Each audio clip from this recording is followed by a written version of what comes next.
हमारी आवाज जहां तक पहुंच रही है, आप कांग्रेस पार्टी के बहादुर सिपाहियों को, आदरणीय बुजुर्गों, माताओं, बहनों और नौजवान साथियों से मुझे कोई लंबी चौड़ी तकरीर नहीं करनी है, कोई लंबा चौड़ा भाषण नहीं देना है। सिर्फ दो महत्वपूर्ण बात करनी है। सबसे पहली बात तो ये कि आज इस मंच से गर्व के साथ कांग्रेस पार्टी का एक एक कार्यकर्ता यह कह सकता है कि हमारे नेता राहुल गांधी जिस बात का अंदेशा जताते हैं, जो अनुमान जाहिर करते हैं, आगे जा करके वह बात सही साबित होती है। आप याद कीजिए, जब कोविड की बात हुई थी तो उन्होंने कहा था कि देश और दुनिया पे बहुत बड़ा संकट आने वाला है और सरकार उस वक्त उनकी बात नहीं सुन रही थी।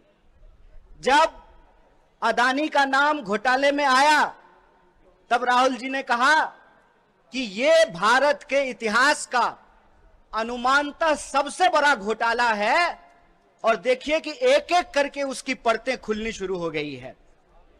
तो कांग्रेस पार्टी के कार्यकर्ता होने के नाते हम सब लोगों को इस बात का गर्व होना चाहिए कि हमारी पार्टी जिन मुद्दों को उठा रही है, आने वाले समय में पूरा देश उस बात को स्वीकार करता है, पूरा देश उस रास्ते पे चलने का काम करता है। और ये आज की बात नहीं है। चाहे अंग्रेजों के खिलाफ कांग्रेस पार्टी का लड़ने का इतिहास हो या आजाद भारत को बनाने का इतिहास हो, जो कांग्रेस पार्टी आज सोचती है आगे चल करके देश उसके ऊपर चलता है, इस बात का हमको गर्व होना चाहिए। और दूसरी बात कि यह जो मोदानी महाघोटाला है, इसके बारे में एक बुनियादी बात हम लोगों को समझ लेनी चाहिए। एक सीधा सा सवाल है आम नागरिक होने के चलते, बार बार जब किसी विपक्ष के नेता के ऊपर ईडी की कार्रवाई होती है तो भाजपा के लोग कहते हैं कि अगर आप चोरी नहीं किए हैं तो जांच से क्यों घबरा रहे हैं। आप सब लोगों ने यह बात सुनी होगी। आपने सुनी है कि नहीं सुनी है? टीवी पे भाजपा के प्रवक्ता बैठ करके कहते हैं, जब भी विपक्ष के किसी नेता के ऊपर इनकम टैक्स का रेड हो, ईडी की कार्रवाई हो, तो जो है गाल बजा बजा करके बोलते हैं कि अगर आपने चोरी नहीं की है तो आपको जांच से क्या दिक्कत है। मैं कहता हूं कि अगर आपने चोरी नहीं की है तो आपको जांच से क्या दिक्कत है। एक सीधी सी बात है, अगर मोदानी महाघोटाला नहीं हुआ है तो भाजपा सरकार को संयुक्त संसदीय समिति, ज्वाइंट पार्लियामेंट्री कमिटी, जेपीसी से जांच कराने में क्या दिक्कत है। अगर कोई घोटाला नहीं हुआ है, हम भी कहते हैं चलिए विदेश में बैठा हुआ कोई कंपनी ने कोई रिपोर्ट दिया है, आप उसको नहीं मानना चाहते हैं। अरे भारत की संसद तो भारत में है, भारत के सांसदों को तो भारत की जनता ने चुना है, भारत की संसद तो दिल्ली में है। तो उन सांसदों की एक ज्वाइंट कमिटी बना करके, हम ये नहीं कह रहे हैं कि कांग्रेस की कमिटी बना करके, ज्वाइंट कमिटी बना करके जांच कराने में क्या दिक्कत है। दिक्कत इसलिए है कि आप ईडी का इस्तेमाल करते हैं अपने राजनीतिक विरोधियों को चुप कराने के लिए। आप सीबीआई, इनकम टैक्स का इस्तेमाल करते हैं इस देश में लोकतंत्र की हत्या करने के लिए। आपका यह जो झूठ है उसका पर्दा फाश हो जाएगा। देश को पता चलेगा कि भाजपा ने किस तरीके से, जैसे नेताजी ने कहा था ना, तुम मुझे खून दो मैं तुम्हें आजादी दूंगा, नेताजी नहीं कहा था ना। भाजपा जी भी एक बात कहते हैं, तुम मुझे चंदा दो मैं तुम्हें धंधा दूंगा। ये पूरा का पूरा जो खेल है कि आप एक गुब्बारा बनाते हैं कि अदानी दुनिया का सबसे पूंजीपति आदमी है, सबसे अमीर आदमी है, और फिर पब्लिक सेक्टर बैंक से पैसा लेकर के पब्लिक सेक्टर खरीदते हैं।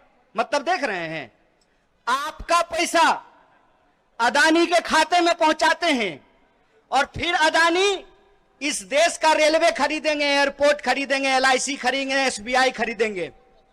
और बीजेपी, मैं यह बात दावे से कह रहा हूं, बीजेपी को क्यों डर है? मुझे तो कई बार अब भाजपा के वर्करों पे गुस्सा नहीं आता है, दया आती है। पता है आपको दया क्यों आती है? हिंदू राष्ट्र बनाने के नाम पर वोट लिया और अदानी राष्ट्र बनाने के लिए उनको लगा दिया है। देश की हित करते करते ये अदानी हित पे जो है चले आए हैं। ये हिंदू राष्ट्र नहीं बनाना चाहते हैं। जैसे अंग्रेजों का कंपनी राज था, ये अदानी राज स्थापित करना चाहते हैं। इसीलिए हम कांग्रेस के कार्यकर्ताओं को यह खेल समझना पड़ेगा।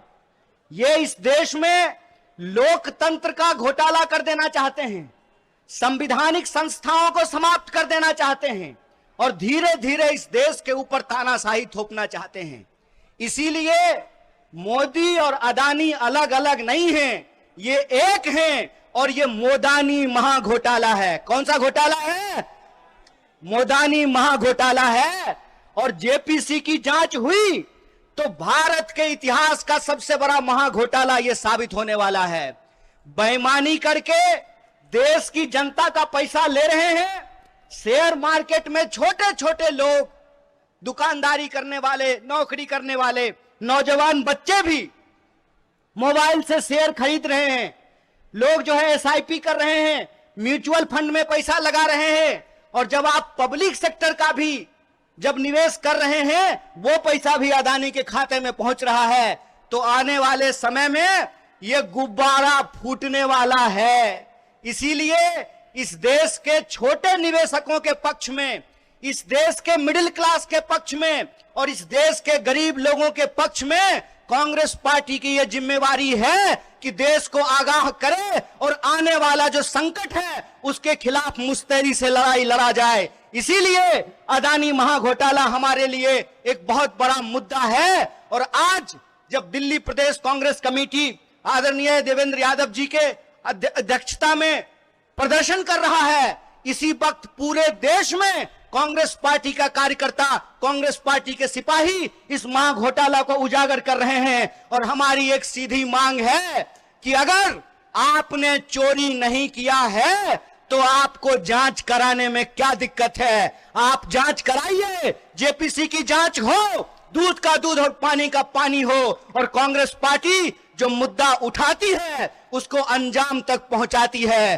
कांग्रेस पार्टी ने अंग्रेजों के खिलाफ लड़ना शुरू किया, देश को आजादी दिलाई। कांग्रेस पार्टी मोदानी के खिलाफ लड़ना शुरू किया है, इनको जेल में पहुंचा करके रखेंगे, यह हमारा संकल्प है। इसीलिए एक बार पुनः दिल्ली प्रदेश कांग्रेस कमेटी के सभी कार्यकर्ताओं नेताओं को धन्यवाद कहते हुए, आप सबका शुक्रिया अदा करते हुए अपनी बात को खत्म करूंगा। बहुत बहुत धन्यवाद। जय हिंद, जय कांग्रेस पार्टी।